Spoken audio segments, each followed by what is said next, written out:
मननशील Bharat channel में आपका हार्दिक स्वागत है।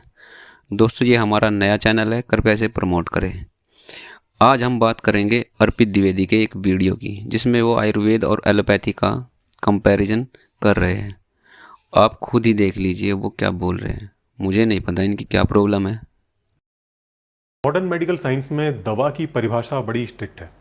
यहाँ पर दवा हम उसे कहते हैं, उस chemical compound, particular chemical compound कहते हैं, जिसके बारे में हमारे पास प्रॉपर स्टडी है और हमें पता है कि वो केमिकल शरीर में जाकर एक्चुअल में करता क्या है।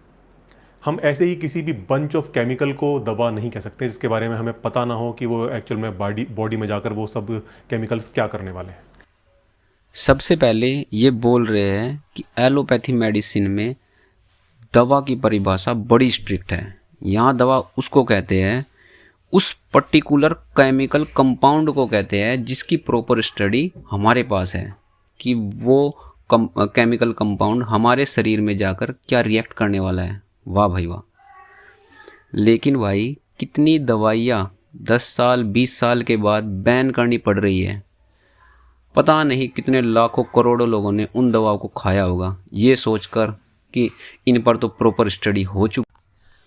इनके बारे में तो साइंटिस्ट सब कुछ जानते हैं कि ये हमारे शरीर के अंदर जाकर क्या रिएक्ट करेंगी। फिर इनके साइड इफ़ेक्ट्स क्यों देखने को मिल रहे हैं? इनको बैन क्यों करना पड़ रहा है? एक नहीं, दो नहीं, सैकड़ों की संख्या में दवाइयाँ बैन हो रही है। ये मैं अपने मन से नहीं कह रहा हूँ, आप खुद ही देख लो। न्यूज़ चैनल की रिपोर्ट है। जी न्यूज़ को तो मानते ही होगे, या फिर कोई और भी न्यूज़ चैनल दिखाऊं? थी कि सरकार ने एक नोटिफिकेशन जारी करके फिक्स्ड डोज कॉम्बिनेशन वाली 344 दवाओं को तत्काल प्रभाव से प्रतिबंधित कर दिया है। सरकार इन 344 दवाओं के अलावा 500 दूसरी दवाओं को भी प्रतिबंधित कर सकती है।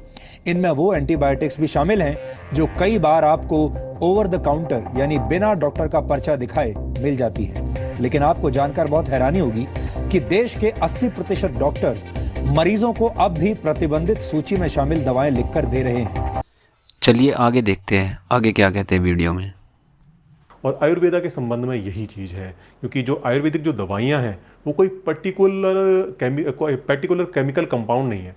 वहाँ पर बहुत सारे, there are lots of bunch of chemicals जो कि आप एक बूटी या जड़ी बूटी के रूप में आप कंज्यूम करते हैं, और वो एक्चुअल में शरीर में जाकर क्या करने वाला है, उसके अंदर कौन सा केमिकल कंपाउंड है जो कि आपके शरीर की केमिस्ट्री के साथ प्ले करने वाला है, उसके बारे में कोई प्रॉपर स्टडी नहीं है, और जिसकी वजह से यहाँ पर बहुत सारा संशय।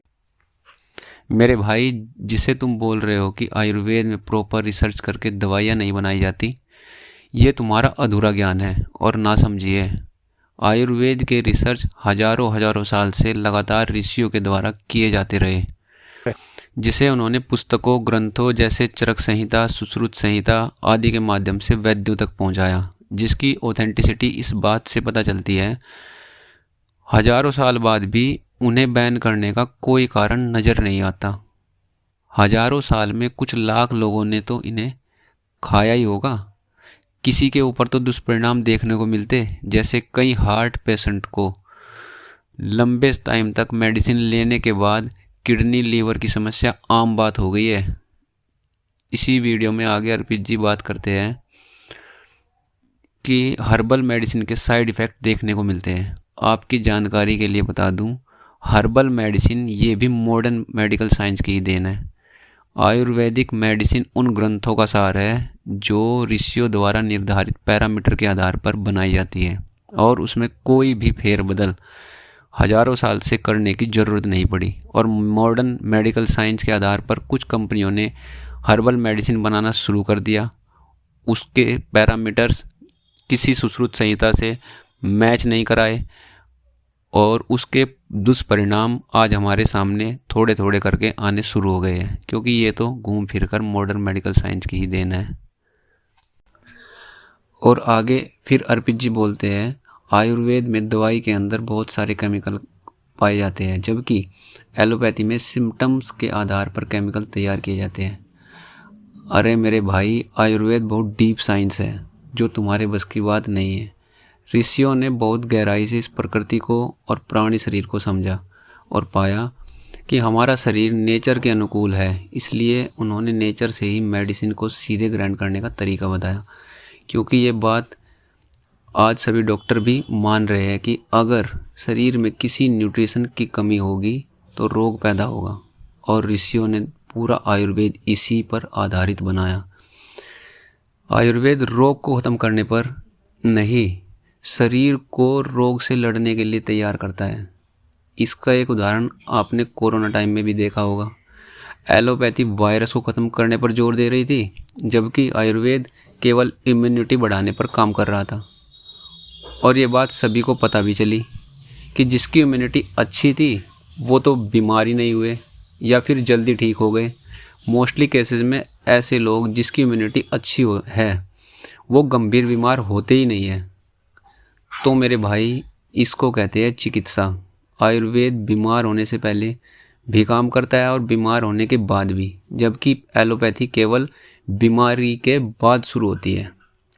मतलब पहले बीमार पड़ो, फिर डॉक्टर आपका इलाज करेगा केमिकल से।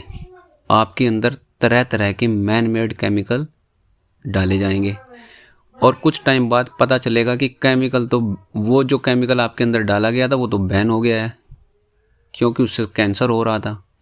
अब क्या करोगे? कैसे निकालोगे उस केमिकल को? जबकि आयुर्वेद में शायद इससे भी ज़्यादा केमिकल हम दवाइयों के जरिए ले रहे हो, लेकिन वो सभी नेचुरल फॉर्म में है। जैसे सेब खाए, आंवला खाए, उसमें भी केमिकल होंगे, लेकिन वो सब नेचुरल फॉर्म में है जो हमारे शरीर के अनुकूल है। उससे हमारे शरीर को कोई नुकसान नहीं करते, क्योंकि वो सीधे नेचर से प्राप्त है, ना कि मैन मेड है। तो ये फ़र्क है आयुर्वेद और एलोपैथी में।